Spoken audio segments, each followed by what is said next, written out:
প্রিয় বন্ধুরা, আসসালামু আলাইকুম। আমার পিছনে আপনারা একটি গাছ দেখতে পাচ্ছেন। গাছটি কি আপনারা চেনেন?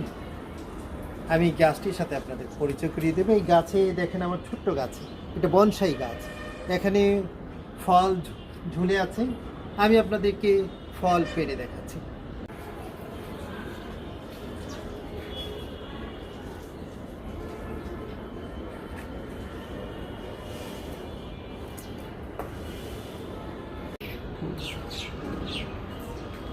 আপনারা নিশ্চয়ই চিনতে পারছেন এবার।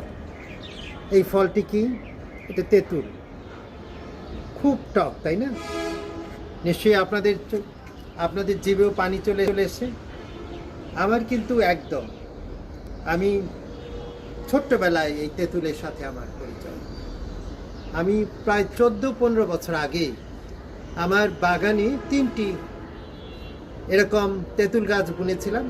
বনসাই রূপ নিয়েছে এবং গত বছর থেকে আমার এই গাছে 3টি গাছের একটি গাছে তেঁতুল হচ্ছে।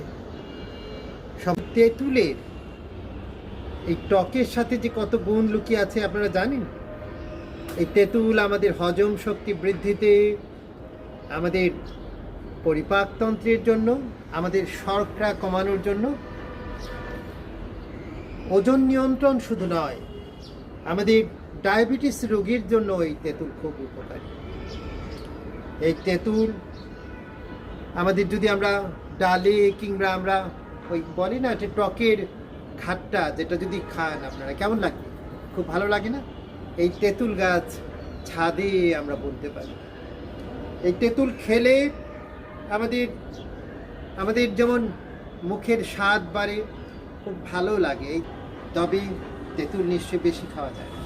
বেশি খেলে আবার অনেক সময় আমাদের গ্যাস্ট্রিক বেড়ে যেতে পারে কিংবা পেটের সমস্যা দেখা দিতে পারে। আর কিডনি রোগীদের জন্য তেঁতুল খাওয়া সঠিক নয়, কিডনির ক্ষতি হতে পারে। সম্মানিত বন্ধুরা, একটা খুব চমৎকার একটি গাছ দেখালাম না, যেটা ছাদে লাগানো যায়। খুব মজার একটা বিষয়, তাই না? আমি আরও কিছু মজার ভালো কিছু গাছ আপনাদের দেখাবো। আমি আমার ছাদে আছে, যেগুলো আমি চাষ করি। সম্মানিত বন্ধুরা, আপনারা ভালো থাকুন, সুন্দর থাকুন এবং আমাকে বেশি বেশি করে আপনারা শেয়ার দেবেন। আমার ইউটিউব চ্যানেলেও আপনারা সাবস্ক্রাইব করে নেবেন।